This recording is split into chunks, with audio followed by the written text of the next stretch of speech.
Finally Donald Trump মানে America ইন্ডিয়ার উপরে 25% ট্যারিফ অ্যানাউন্স করেছে। যেটা আমাদের মার্কেটের জন্য একটা নেগেটিভ। এই নিউজ আসার পরে ইন্ডিয়ান মার্কেটে একটা সময় 170 পয়েন্ট মানে 170 পয়েন্ট নেগেটিভ হয়ে গেছিল গিফট নিফটি।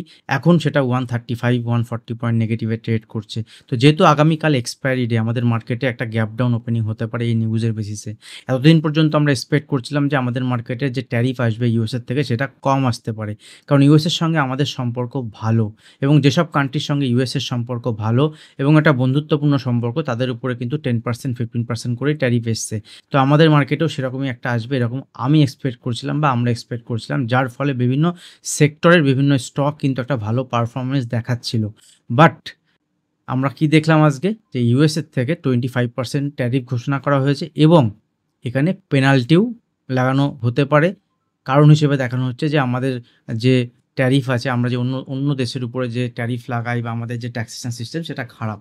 আগামীকাল যেহেতু এক্সপায়ারি ডে, তো এক্সপায়ারি ডের দিনে মার্কেটে যদি এরকম ভোলাটিলিটি থাকে সেক্ষেত্রে অনেকের অনেক প্রবলেম হতে পারে বা অনেকের যদি পজিশন থাকে লং সাইডে সেক্ষেত্রে প্রবলেম হতে পারে। তো কালকে যদি গ্যাপ ডাউন ওপেন হওয়ার পরে বাউন্স আসে এবং সেখানে যদি সেলিং অপরচুনিটি থাকে সেল সাইডে প্ল্যান করতে পারেন আপনি, সেটা তো অন্য বিষয়। বাট এই যে ট্যারিফ যে আমাদের মার্কেটের উপরে এতটা এলো এর কারণ হিসেবে আপনি কিভাবে দেখতে পারেন? দেখুন আমার কাছে ২ টো কারণ ইম্পোর্টেন্ট লাগছে। একটা হচ্ছে ইউএসের সঙ্গে রাশিয়ার সম্পর্ক এখন ভালো চলছে না। কিন্তু রাশিয়ার সঙ্গে আমাদের সম্পর্ক ভালো। রাশিয়ার সঙ্গে আমাদের বন্ধুত্বপূর্ণ সম্পর্ক, এর সঙ্গে, সঙ্গে বাণিজ্যিক সম্পর্কও খুব ভালো।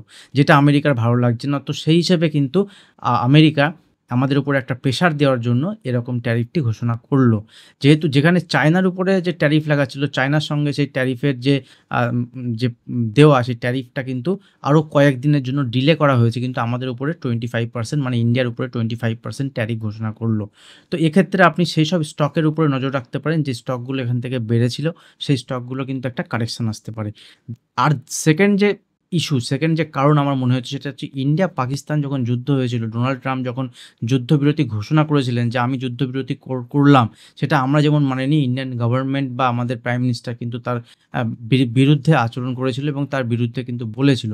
যেটা ডোনাল্ড ট্রাম্পের কিন্তু ভালো লাগেনি এবং সেটাও একটা কারণ হতে পারে যার ফলে ডোনাল্ড ট্রাম্পের একটা ক্ষুব্ধ একটা রাগ থেকে এটা করতে পারেন তিনি, সেটাও হতে পারে। তো যা কিছু হোক ইন্ডিয়ান মার্কেটের জন্য যদি এখান থেকে কারেকশন হয় তো কারেকশন হলে হোক, কিন্তু আগামী দিনে এটা কিন্তু আবার আমাদের মার্কেটে ইনভেস্টরদের জন্য একটা ভালো কারণ বিভিন্ন ভালো, ভালো স্টকের এখান থেকে কারেকশন হতে পারে।